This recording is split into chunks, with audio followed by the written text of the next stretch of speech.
Bonsoir à tous, soyez les bienvenus au rendez-vous, votre magazine Culture et Société. Ce soir, rencontre avec un homme passionné, acteur et spectateur de son temps, François Hollandini, mécène moderne. Il nous parlera du musée Marc Petit qui fête ses 10 ans. Nous évoquerons ses passions, l'art, la philo et les amis avec Olivier Pourriol. Enfin, découverte de Peggy Guggenheim, la collectionneuse d'art et d'hommes, une chronique signée Marie-Jo Arriguilandini. Cher François Hollandini, bonsoir, bienvenue sur le plateau du rendez-vous. C'est un honneur d'accueillir un homme passionné, passionnant, avec ce beau sourire. C'est un honneur pour moi. Partagé donc. Alors l'art, la culture, la philosophie, les amis, c'est un condensé de vos passions, on a juste ? Ah oui, il ne doit pas y en avoir d'autres, non, ça suffit. C'est déjà pas mal. Vous êtes à l'origine du musée Marc Petit, qui est hébergé au Lazaret Hollandini à Ajaccio. Le musée fête cette année ses 10 ans. Oui. Joyeux anniversaire. Oui, on se régale. Plein de choses pour fêter ça. Alors pour comprendre comment est né le projet, je vous propose de revenir sur votre parcours. Oui. Pour ceux qui l'ignorent, vous avez été l'un des acteurs principaux du tourisme insulaire. Vous avez eu une vie professionnelle bien remplie, avec, j'imagine, des hauts et des bas, en tout cas, une vie pas de tout repos. Votre père aurait aimé que vous choisissiez une autre voie que celle de l'entreprise familiale. C'est vrai ? Plus sûr.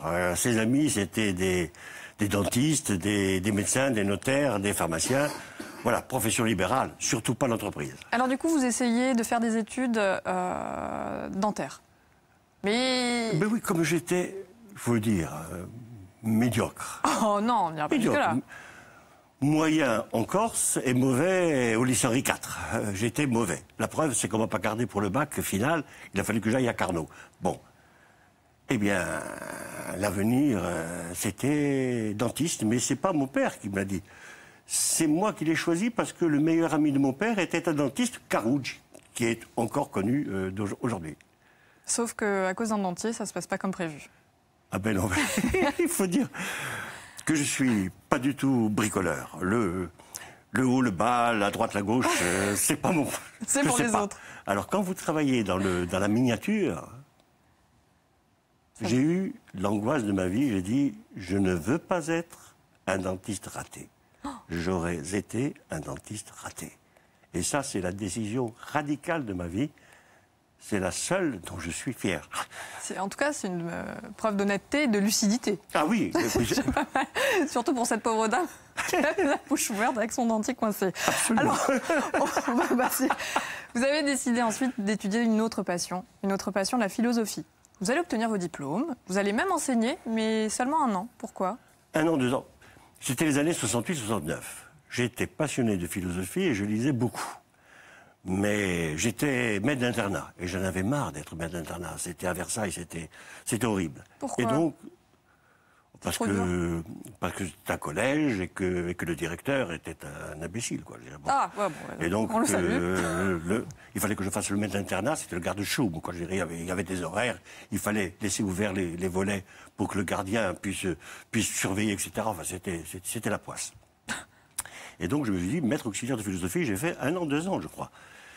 À Évreux ou à Dreux, je ne me souviens plus. J'ai passionné mes élèves. Mais j'étais un philosophe, un petit maître auxiliaire de philosophie, parce que je lisais beaucoup et ce que je leur apprenais, c'est ce que je venais d'apprendre. J'écrivais tout. Mon père a tout jeté, malheureusement. J'écrivais tout, et je faisais un plan, et je n'apportais que le plan, et à partir de ce plan, je me lançais. Et c'était les lectures que j'aimais. C'était Bachelard, c'était Ricoeur, c'était Sartre, c'était Aron. C'était pas les philosophes classiques. Je n'ai jamais lu Kant, surtout pas. Oh, Kant, ça me vient même maintenant. J'ai jamais lu Hegel. J'ai lu Descartes parce que Descartes est lumineux, il est facile. Bon. Mais moi, j'ai fait la philosophie. C'est simple, hein, non pas comme un art de penser, mais comme un art de vivre. La philosophie, pour moi, c'était un art de vivre. C'était ce que disait Yankelevitch, qui était un de mes professeurs. Je crois bien, oui. Aime et fais ce que tu veux. Reprenant un classique, cet Augustin. Aime et fais. Aime et fais. Aime d'abord. Eh bien, c'est mon parcours. C'est bien résumé, c'est très joliment résumé. Alors malheureusement, vous renoncez à cette passion-là pour reprendre le chemin de l'entreprise familiale. C'était plus carré. Mais cela dit, est-ce que vous vous êtes amusé quand même dans le tourisme? Amusé, passionné, oui. Amusé, je ne sais plus. Mais passionné, oui, parce que, eh bien, j'ai été chef d'entreprise en me posant cette question, mais qu'est-ce que c'est que le tourisme? Pourquoi vient-il? Qui est la question qu'un apprenti philosophe peut se poser. Pourquoi je sers cet homme-là qui vient? Il vient pour rêver. À moi de me mettre à sa disposition, à la disposition de son rêve. Si vous faites cette démarche-là, vous comprenez tout du tourisme. C'est vraiment toujours dans le partage. Toujours dans le partage. Et dans le rêve. François, dans la vie, vous fonctionnez quand même au coup de cœur. Oui. On devait résumer ça. Alors, le coup de cœur, vous l'avez eu pour un lieu, le Lazaret. Oui. C'était un lieu oublié, un lieu d'exil pour les marins en quarantaine. Et vous en avez fait un lieu de culture et de partage. Justement, comment vous l'avez découvert, cet endroit? C'est le hasard c'est le hasard que vous gardez. C'est le hasard dont vous faites un destin. Voilà. On vient me voir parce que j'étais dans le tourisme, j'étais le gérant. Et donc, quelqu'un vient me voir en disant « Vous connaissez le Lazaret ?» Réponse « Non. » Il y a un permis de construire, un hôtel de charme, 10-12 chambres. Venez voir, vous verrez, c'est merveilleux. Je vais voir avec un ami, c'est merveilleux. C'est vrai. Je tombe sous le charme avec mon ami. Mais je dis non à l'hôtel, parce que l'hôtel de charme, c'est très difficile. Il faut prendre beaucoup d'argent, mais il faut donner beaucoup de services aussi. Donc je dis non. Et puis, 6 mois, 1 an après, mon ami me dit, mais tu cherches à t'agrandir, tu cherches 250 mètres carrés. Ben voilà, tu l'as, le Lazaret. 250 mètres. J'ai dit, ça fait 550 mètres carrés de construit, ça fait 600 mètres carrés de construit. Mais oui, mais tu laisses tout l'arrondi, tu le laisses tel quel, tu t'installes sur le devant, 4 et 200 mètres carrés. Et c'est ce que j'ai fait. Et après, la question c'est, qu'est-ce que je fais du reste? Je l'ouvre au public. Et vous le restituez donc au grand public. Et vous en faites un lieu dédié à l'art. Est-ce qu'on peut considérer que vous êtes un mécène moderne? Mécène, c'est pas le mot il me flatte, mais c'est pas le mot qui me convient. Le mot qui me convient, c'est plutôt donateur. C'est entendre Philippe Cossamagne, le conservateur du Palais Fèche. Je suis plutôt un donateur. Je donne ce que j'ai aimé posséder. J'ai donné 200 affiches touristiques au musée de la Corse, de Corté. J'ai donné 110 tableaux, 115 tableaux au Palais Fèche. J'ai donné plusieurs objets, dont une commode à la Maison Bonaparte, etc. Je donne parce que je rencontre des hommes qui ont à la fois l'équipement, le musée, et qui sont des vrais conservateurs. C'est Olivès, c'est Philippe Cossamagne. Il me faut l'équipement et il me faut l'encadrement. C'est exactement ce que je disais dans l'ordre du tourisme. La politique des 4 E, eh bien, dans les 4 E, il y a équipement, encadrement, il y a aussi environnement et aussi événement. Et du coup, ça permet de partager ce que vous avez Voilà. aimé. Alors, ce que vous aimez par-dessus tout, votre révélation, c'est l'artiste Marc Petit, le sculpteur. Comment vous l'avez découvert? Alors, par hasard, là une aussi, fois de plus. Par hasard. Il n'y a que des rendez-vous, décidément. Il n'y a pas de hasard. Il y a que, je suis à l'église Saint-Germain, près de l'église Saint-Germain, dans une galerie que Marc Petit connaît. Il y a 5 ou 6 sculptures là, dans une galerie. Je tombe sur ces sculptures. Immédiatement, c'est l'émotion. Ça vous prend, ça vous prend. Ma femme est là. Elle sait que c'est dangereux avec moi. Elle me dit, tu en prends une et tu t'en vas. J'en ai pris une et je suis parti. C'était 1996. Ce qu'elle n'a pas prévu, ce que je n'avais pas prévu, c'est que 6 ans après, voulant faire de cette promenade, qui est maintenant promenade Marc Petit, voulant faire une allée des sculptures, je vais à la recherche de mon deuxième sculpteur. J'en ai déjà un, Kaol. Je cherche un deuxième. Qui? Mais je n'ai aucune culture, artistique. Donc, je n'ai pas la réponse. Mes 20 sculpteurs, j'en ignore tout. Je vais chercher mon deuxième sculpteur pour lui acheter mes 2 sculptures, et je tombe sur une sculpture, pas sur un sculpteur, sur une sculpture, la fuite. La fuite. Je reste devant, estomaqué, c'est lui. Qui lui? Mais celui de la petite fougue, celui de 1997. Je ne le connais pas, il est là.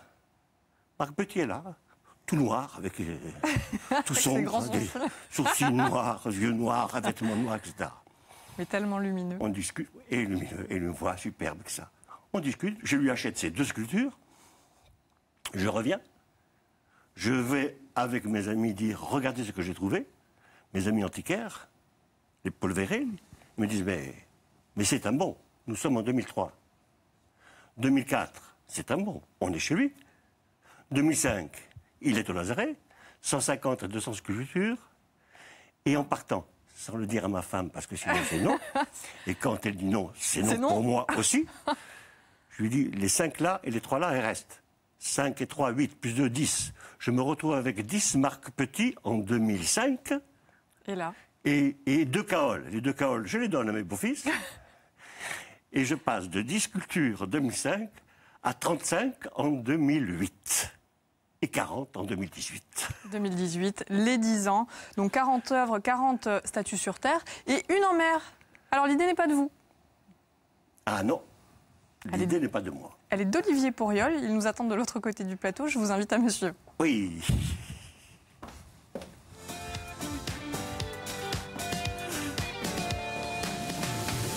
Olivier, bonsoir. Bonsoir. Vous nous attendiez. Merci d'être au rendez-vous. Merci de votre invitation. On va faire les présentations. Vous êtes agrégé de philosophie, essayiste et romancier. Votre dernier livre, Facile, vient de paraître. En bref, c'est une philosophie de vie pour réussir sans forcer. C'est aux éditions Michel Lafon. Vous êtes également passionné de football et ami de François. Donc, je ne vais pas vous demander si vous vous connaissez. En revanche, je vais vous demander comment vous vous êtes rencontrés. On s'est rencontrés, c'était des rencontres au Lazaret, un été. Et c'était des tables rondes de philosophie. Et puis, on a sympathisé. Hein, c'est ça, hein, voilà. Tout simplement. Tout simplement. Pour se rencontrer, il faut se croiser et on décide de ce qu'on fait de la rencontre. Et puis nous, on a décidé de se revoir.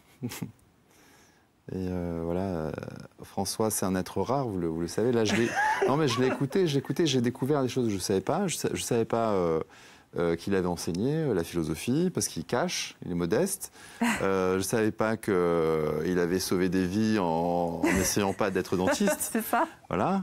Et il fait tout avec légèreté, avec profondeur, avec tranquillité. Je ne vais pas le faire rougir, je sais que ça l'embarrasse. Mais avec ce beau sourire, tout l'amuse. Mais c'est vrai, c'est vrai. Et philosophie, hein, on entend toujours que la philosophie, c'est la recherche de la vérité. Bon, voilà. Mais c'est surtout la sagesse de l'amitié. Voilà. C'est-à-dire que pour penser, il faut un ami. Et quand on commence par aimer, après peut-être on peut penser. J'aime bien ce qu'elle a dit tout à l'heure, c'était dans le bon ordre. Alors on ne dit jamais non à un ami, hein, François. Du coup, c'est vous qui êtes à l'origine de l'idée du projet de musée sous-marin. Oui, mais moi je passe beaucoup de temps sous l'eau, parce que j'adore ça. Je fais de l'apnée, de la chasse sous-marine. Et un jour, j'ai dit à François, tu sais, un jour j'ai plongé sur un Christ à Key Largo. À Key Largo, en Floride, il y a une statue de Christ qui est immergée. Et qui est très belle parce qu'on peut plonger dessus, on peut la voir d'en haut. Même ceux qui ne savent pas mettre la tête sous l'eau peuvent quand même voir qu'il y a quelque chose. Il y a des poissons autour, ceux qui descendent, c'est formidable. Et la sculpture, ça apprend toujours à tourner autour. On apprend à percevoir du coin de l'œil en tournant dans le mouvement. Et là, on perçoit aussi en hauteur, quoi, on a presque une 4e dimension, on circule autour avec une espèce de ralenti, puisqu'on est sous l'eau. On ne peut pas rester trop longtemps non plus, donc ça veut dire qu'on fait plus attention à ce qu'on perçoit. Et il m'a regardé un peu comme ça. Comme un fou. Non, mais avec cet étonnement, il me dit, de quoi il me parle, quoi. Et j'ai dit, tu pourrais mettre une sculpture sous l'eau. Au fond, c'est vrai qu'en Corse, d'habitude, la mer, c'est par là qu'arrivent les ennemis. Donc on a plutôt tendance à se réfugier dans la montagne. Et pas forcément, il y a plein de gens qui plongent en Corse, évidemment, mais je sais que François, c'était plutôt un homme de la terre, quand même. Oui. Voilà. Et donc l'idée d'aller déjà regarder sous l'eau, c'était un peu inattendu. Mais je vais parler de Bachelard aussi. Je dis, Bachelard, c'est une philosophie élémentaire. L'eau, ça porte les rêves. C'est l'eau et les rêves. Et donc ça, là, j'ai commencé à lui glisser l'idée. Puis c'était un jour au Lazaret, comme ça, on déjeune ensemble. Puis j'ai laissé tomber. Je dis, ça va pas. Puis 3 mois plus tard, il me rappelle, il me dit, oh, j'ai réfléchi. J'en ai parlé à Marc Petit, qui m'a pris pour un fou. Et puis finalement, Marc Petit a réfléchi. Et puis ça l'emballe. Et voilà, je pense que ça a mis le doigt sur quelque chose qui était disponible dans la folie généreuse de François. Et François, c'est la personne, parmi tous les gens que je connais, c'est à la fois le plus rêveur et le plus réaliste. Donc moi, j'ai fourni le rêve, j'ai fourni l'étincelle, et puis lui, il a rendu tout ça possible. Moi, j'ai dit, pourquoi tu fais pas un musée sous-marin? Et puis, 3 ans plus tard, voilà, il y a le préfet maritime, le préfet, les maires, il y a tout le monde. On a visité la citadelle, on a plongé, on a cherché les endroits, il y a les bateaux. Là. Et ça y est, maintenant, ça existe. Ça y est. Comment vous avez réagi, François, quand Olivier vous propose cette idée? Et surtout, qu'est-ce qui vous a convaincu ensuite? Je me suis dit, il est fou. Tout simplement. Mais cette folie, est-ce que ça se partage? Et j'ai dit, c'est pas moi qui décide, c'est Marc. Et Marc, quand je lui ai téléphoné, il m'a dit, mais tu es fou. Bon, donc, et c'était des folies communicatives. Mais ensuite, lui, il a travaillé. Il a fait un projet. C'est pas des nouvelles sculptures, c'est des sculptures existantes. Les moules, ils sont déjà. La douce du Lazaret, elle est au Lazaret. Elle sera sous l'eau. L'île bleue, que vous verrez demain, elle vient d'arriver. L'île bleue, elle est en bronze. Au Lazaret, elle sera aussi sous l'eau. Et donc, les moules existent. Et de les mettre, il les a donc choisis pour qu'ils puissent aller sous l'eau avec...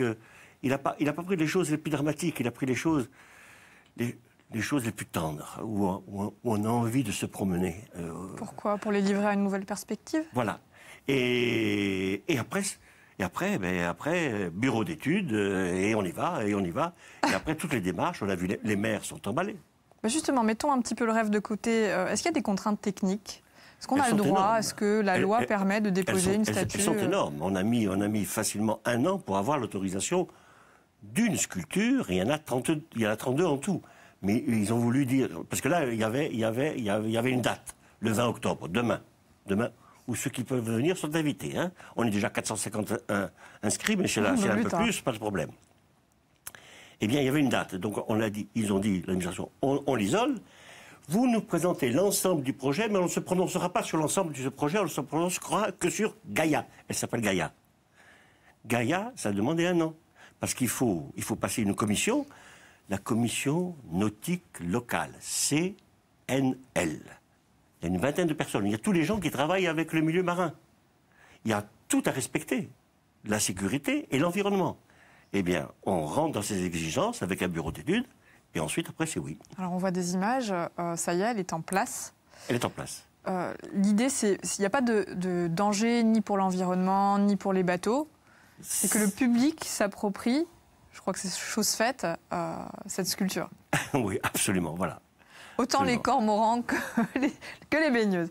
Alors, on le disait tout à l'heure, François, vous êtes un homme de passion, la culture, l'art, les amis. Et le lieu, le Lazaret, l'objectif, c'était en faire une communauté d'épicuriens? Ah, il y a Michel Onfray, au temps où nous étions amis, parce que bon, c'est quelqu'un que j'aime beaucoup, moi, qui est très disputeur. Il a écrit un article qui est dans le livre Tourisme Épicure chez les Corses. Donc, je ne sais pas si je suis épicurien. Mon philosophe de fond, celui que je préfère, celui qui correspond le mieux à moi, qui vient de décéder maintenant, c'est Clément Rosset. C'est celui qui a écrit un bouquin extraordinaire, c'est La force majeure, c'est la joie de vivre. Quand vous avez un philosophe qui se dit la force majeure, on ne sait pas pourquoi, mais la force majeure, c'est la joie de vivre, alors que la vie, elle est certes belle, certes, mais aussi tragique, eh bien, c'est la joie de vivre.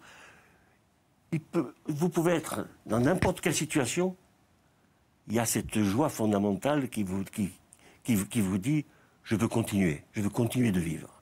Et Marc Petit dit ça. Ce ne sont pas des sculptures de mort, ce sont des sculptures de vie. À savoir, il y a tous les drames, j'ai un passé mouvementé, j'aurai un avenir mouvementé, mais je l'accepte.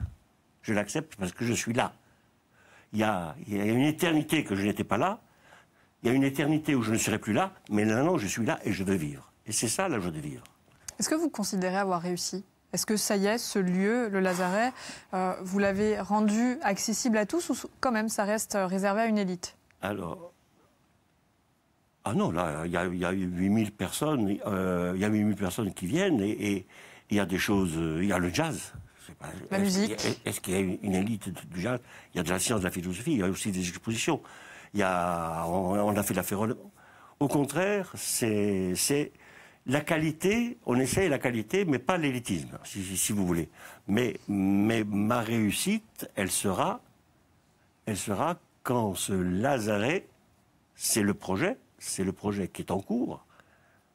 Monsieur le maire le sait, il a le dossier depuis le mois de février.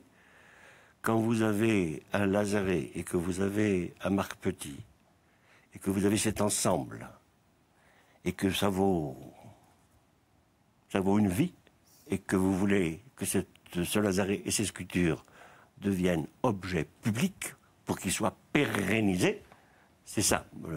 Quand, je dirais, j'aurais peut-être fini ma vie quand ça sera fait. Après la vie me donnera encore d'autres choses à faire, mais moi j'aurais... Quand vous en parlez, ça donne envie. Hein. On sent que la passion est là, mais le plus simple pour comprendre, c'est de voir aussi. Qu'est-ce que vous avez vu respectivement dans le travail de Marc Petit? Oui. Alors ce que j'ai vu, d'abord, ça m'a fait peur. Ça m'a un peu glacé. Et puis, en y revenant, parce que c'est des sculptures qu'il faut finir de polir. Hein, elles sont encore un peu sauvages. Je me dis, tiens, on dirait qu'elles ont toutes cramé, on dirait qu'elles ont survécu à une catastrophe de Pompéi, qu'on a retrouvé des corps calcinés. Et je dis, mais c'est ça la résilience, c'est-à-dire on est capable de résister à tout. C'est ce qui reste d'en être quand tout l'inessentiel a disparu. Et l'idée, là, j'entendais François, c'est-à-dire qu'en surface, il y a déjà des sculptures, comme tous les sculpteurs sont exposés en surface, mais l'idée qu'en miroir, en dessous de l'eau, et puis certaines à fleur d'eau, on est les mêmes. C'est-à-dire qu'elles peuvent également s'intégrer dans un univers plus vaste qu'elles et que les humains ressemblent à des choses. Et moi, je trouve ça très beau et très juste sur le très long terme. Nous sommes des objets, on doit chercher notre place dans la nature. Et que ce soit à la surface de la Terre ou sous l'eau, on fait partie d'un environnement plus vaste. Et ces sculptures, elles vont accueillir de la vie. C'est ça que je trouve beau. Ouais. Allez, pour finir, elle était aussi passionnée. Elle était collectionneuse d'art et d'hommes. C'était Peggy Guggenheim. Et c'est Marie-Jo Harry-Guilandine qui arrive sur le plateau pour nous en parler.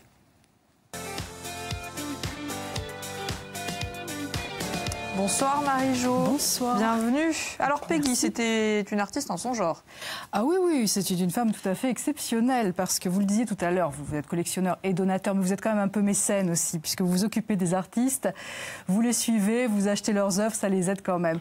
Et moi je voulais donc justement parler de Peggy Guggenheim qui est sûrement une des plus grandes collectionneuses et mécènes du XXe siècle. C'était la nièce de Salomon Robert Guggenheim que tout le monde connaît pour la fondation qu'il a créée en 1937 et les musées que l'on peut actuellement visiter à New York, évidemment, et à Bilbao. Il y a eu plusieurs musées, il y a encore des projets en cours, dont Abu Dhabi, d'ailleurs, je crois. Et voilà, donc les architectures des deux musées, évidemment, on les connaît bien, celle de Frank Lloyd Wright pour New York et celle de Frank Gehry pour Bilbao. Ce sont des lieux vraiment tout à fait remarquables. Alors elle est autodidacte de l'art, en fait, malgré cet oncle qui adorait l'art. Elle a surtout appris, en fait, quand elle est arrivée en France en 1921 et qu'elle a rencontré Marcel Duchamp. C'est Marcel Duchamp qui l'a formé. Elle dit qu'il a formé son œil, qu'il l'a éduqué, qui lui a permis de dissocier l'art abstrait du surréalisme. Tout ça, pour elle, elle mélangeait au début. Et puis, comme elle s'ennuyait, et puis elle avait quand même beaucoup d'argent, hein, elle a décidé de créer une galerie à Londres en 1936. Ça s'appelait Guggenheim Jeune. Et finalement, elle s'était donné un régime assez strict. C'était acheter une toile par jour. On n'en est pas encore. Je ne savais pas. Vous n'en êtes pas encore là. Je n'y serai jamais. Je ne serais pas d'accord. Malheureusement. C'est quand même pas mal. Il y a un film qui lui a été consacré, un film de Lisa Imordino Vreeland, qui montre un petit peu son parcours. Mais ce qui est très intéressant, c'est qu'en fait, elle a utilisé aussi pendant la guerre son prestige, son nom, sa nationalité américaine et son argent pour sauver beaucoup d'artistes, en fait. Donc, elle leur a fourni des faux papiers, elle a financé leur départ vers les États-Unis. Donc, en ça, elle a été aussi extrêmement engagée. Voilà. Le film enfin, je voulais qu'on m'envoie une petite bande-annonce, mais je sais que c'est très... On va regarder. Ouais, on peut regarder. Allez, regardons un petit bout. What do these pictures mean to you yourself? Oh, they become more or less the most important part of my life. I can't imagine now living without them. She'd carved out a niche for herself, and she filled it, and she made it as a collector, and as a kind of collector that never quite existed before. She wanted this art as a mirror for her own strangeness. She was talked about as such a slut for doing the same thing that all the men around her were doing. Peggy is a sort of model for the liberated woman. Peggy appealed to me because of her eccentricities. Just a wonderfully colorful family. She helped artists to leave Europe to the United States, so she very much saved artists. My father showed with her, my mother showed with her. She was a big part of their lives in 1946, when I was 3. I first met Jackson Pollock when he was working as a carpenter in my uncle's museum. So I rescued him from that. And how do you feel about walking down the ramp at the Guggenheim Museum and seeing your paintings in a completely different environment? Oh, my uncle's garage, yes. Well, it looks like a garage, doesn't it? I think if he saw this now, he'd turn in his grave. Did you feel it was a crazy life? Definitely, yes. It was all about art and love.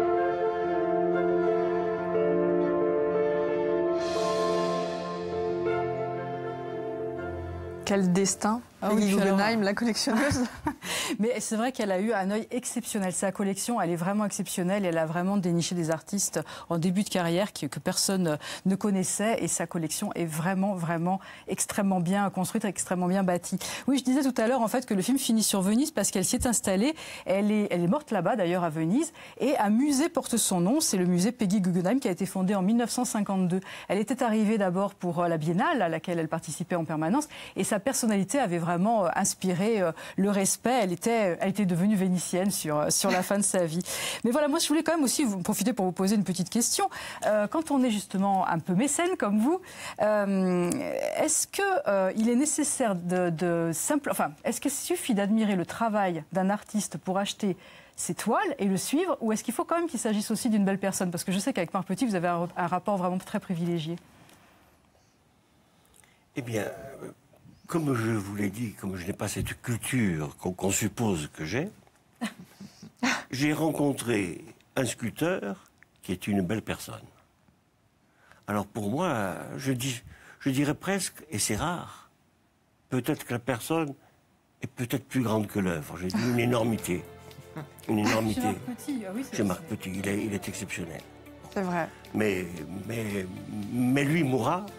Et son œuvre, non. Pour lui, effectivement, son œuvre est plus importante parce qu'il veut vraiment qu'elle lui survive. C'est la notion de temps, il nous l'a dit, est très très importante chez lui. Eh bien, ce sera le mot de la fin. Merci infiniment à tous d'être venus sur le plateau du rendez-vous. On rappelle, le musée Marc Petit fête ses 10 ans, 40 statues à découvrir sur Terre et une désormais à découvrir en mer. Votre dernier livre, Olivier, Facile ou l'art de réussir sans forcer, c'est aux éditions Michel Lafon. Merci à vous de nous avoir suivis. Passez une excellente soirée à tous. Je vous dis à très vite. Ciao.